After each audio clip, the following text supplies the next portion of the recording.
We are in this room in a very profound example of that.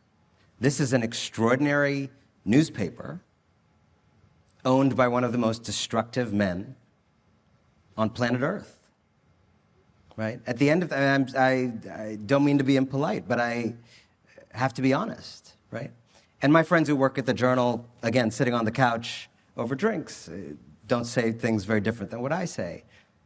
There is a problem when someone, not through the organ of this newspaper, which has, fortunately, and for the country's sake, been kept what it is, but through other organs, like Fox News, other newspapers, particularly in the cable realm, through Fox, completely shredded the American social fabric, gone after white resentment and backlash to try to inflame resentments. Rupert Murdoch, now his son, Lachlan as well, have been waging a war on American democracy, pluralism, tolerance, love, justice. I would imagine a lot of the things people in this room think are important values. And then you were here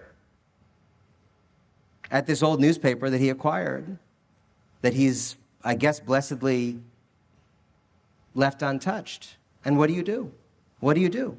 It's not easy. I mean, I understand these kind of acquisitions are complicated, but I would say personally, in the example you raised of a tension between employees and bosses, I personally think it's kind of morally untenable for a newspaper that is so important to be owned by someone who over there, in a slightly different room, is undermining not what I believe in, but I think the very things the Wall Street Journal stands for every day.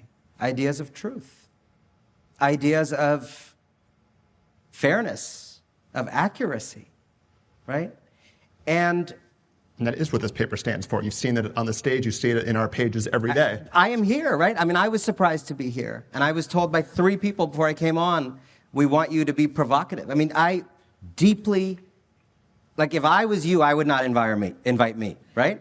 Like, this is your spirit. This is your commitment, right? But it has to be mentioned that, and this happens in so many contexts where there's the kind of small, valiant force of people trying to represent these values that we're talking about.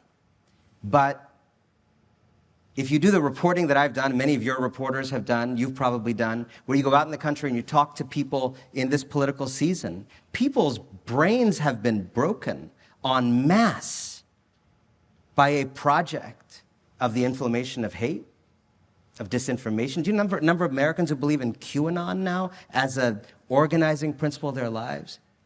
The number of Americans who have all kinds of fantasies about what's happening on the border, what's happening with a great replacement theory. And so this is not something that happens in the weather. It's been done. It's been done by multiple people. But Rupert Murdoch's legacy is that America. So if you are a good reporter at the Wall Street Journal, a good employee, as your question asks, who disagrees with the bosses, what do you do? And I would say, in this case and in many cases, you refuse the conditions of the deal. You refuse to work for someone who is undermining what you stand for every day, the values you stand for every day. And I think we're going to need to see in the era that's coming courage like that across the board, institution after institution after institution.